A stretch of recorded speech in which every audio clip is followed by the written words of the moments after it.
നമസ്കാരം, news prime മലയാളത്തിലേക്ക് സ്വാഗതം. ഹിന്ദി ഹൃദയഭൂമിയായ ഉത്തർപ്രദേശിൽ സമാനതകളില്ലാത്ത പോരാട്ടം അതാണ് അഖിലേഷ് യാദവ് നടത്തിക്കൊണ്ടിരിക്കുന്നത്.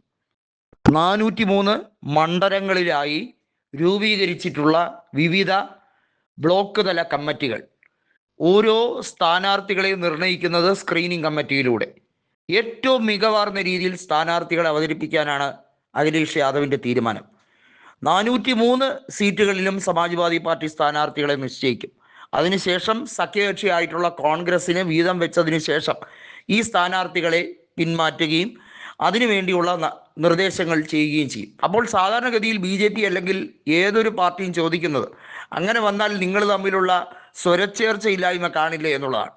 വാസ്തവത്തിൽ ഈ സ്ഥാനാർത്ഥികളെ നിർണ്ണയിക്കുന്ന ഔദ്യോഗികമായിട്ടല്ല, അത് രഹസ്യ സ്വഭാവമുള്ള വളരെ കോൺഫിഡൻഷ്യൽ ആയിട്ടുള്ള രീതിയിലാണ്. എന്നാൽ അയോധ്യയിൽ അവിടെ സ്ഥാനാർത്ഥിയെ നിർണയിച്ചത് കൃത്യമായും കോൺഫിഡൻഷ്യലായിട്ടല്ല, വളരെ പബ്ലിക്കായി തന്നെയാണ് അയോധ്യയിലെ സ്ഥാനാർത്ഥിയെ നിശ്ചയിച്ചിരിക്കുന്നത്.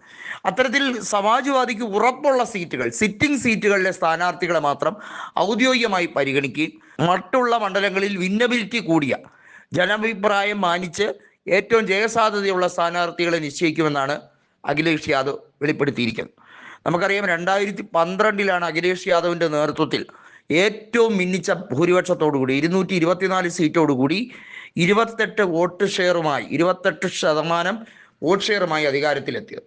കഴിഞ്ഞ തവണ അവർക്ക് അധികാരം കിട്ടിയില്ലെന്നേ ഉള്ളൂ, 33% അവരുടെ വോട്ട് ഷെയർ.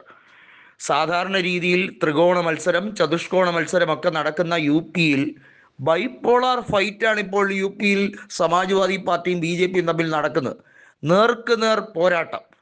അവിടെ കോൺഗ്രസ് സമാജ്വാദി പാർട്ടിയുടെ സഹായത്തിനുണ്ട്, BJPക്കാണെങ്കിൽ അപ്നാദൾ എന്ന് പറയുന്ന പാർട്ടിയുണ്ട്, അനുപ്രിയ പട്ടേലിൻ്റെ പാർട്ടിയുണ്ട്.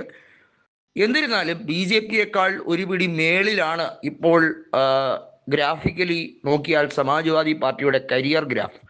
കാരണം സമാജ്വാദി പാർട്ടി പരിപൂർണമായി തകർന്നടിഞ്ഞ 2014 ലോക്സഭാ തെരഞ്ഞെടുപ്പിൽ നിന്നും 2024 അവർ 37 സീറ്റുകളിലേക്ക് ഉയർന്നു വരിക എന്ന് പറഞ്ഞാൽ ചെറിയ കാര്യമല്ല.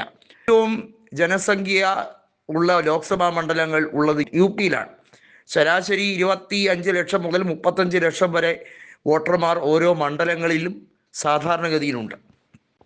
അങ്ങനെയുള്ള ഓരോ മണ്ഡലങ്ങളിൽ നിന്നും 37 MP-മാരെ ജയിപ്പിച്ചെടുക്കുക എന്ന് പറയുന്നത് ചെറിയ കാര്യമല്ല.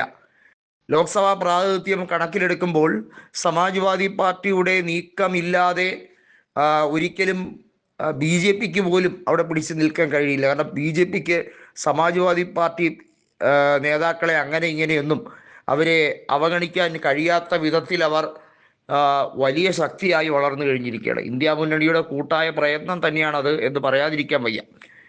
അങ്ങനെ ഇരിക്കുമ്പോൾ കോൺഗ്രസുമായിട്ടുള്ള ഈ സഖ്യം 403 എത്ര സീറ്റുകൾ നൽകും എന്നതിൽ മാത്രമേ ഒരു ചെറിയ സംശയമുള്ളൂ.